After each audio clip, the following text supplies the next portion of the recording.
He tore off a piece of iron plate and bent it into a funnel, which he placed on a metal box. He then put snow on the funnel. Using the sunlight, he made a simple water-making device. Others kicked holes in the snow and arranged their luggage into a cross, hoping that rescuers would see it. Just then, they heard the sound of a plane engine in the distance. It could be the search and rescue team.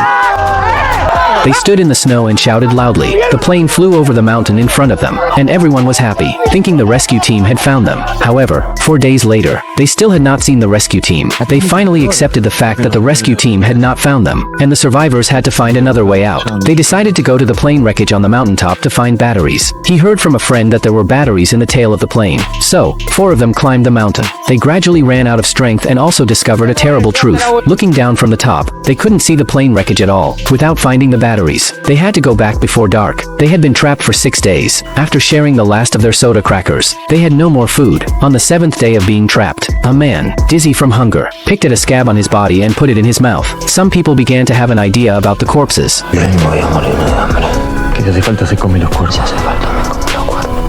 As night fell, they huddled together. In this extreme environment, their morality and humanity were put to a huge test. On the 9th day, someone said, Si muero les doy permiso para alimentarse de mi cuerpo.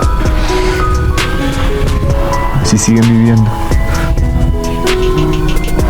Some survivors, under the pressure of survival, finally made a drastic choice. In a hidden corner, they quietly cut up the remains of their dead companions. This behavior was hard to accept, but they had to set aside their scruples. At the same time, someone found a radio. However, when the radio finally worked, the news was devastating. Acaba de finalizar la búsqueda del avión uruguayo siniestrado en los Andes con un grupo de rescatistas de los Christians. Within the 10-day period, 17 planes had conducted 66 searches but found nothing. The search would be resumed next year when the ice and snow melted, making it easier to find the wreckage. At this point, they fell into deep despair, but they refused to give up. The remaining survivors gathered all the bodies. They wanted to escape and find help. Of the original 46 people on the plane, only 17 remained.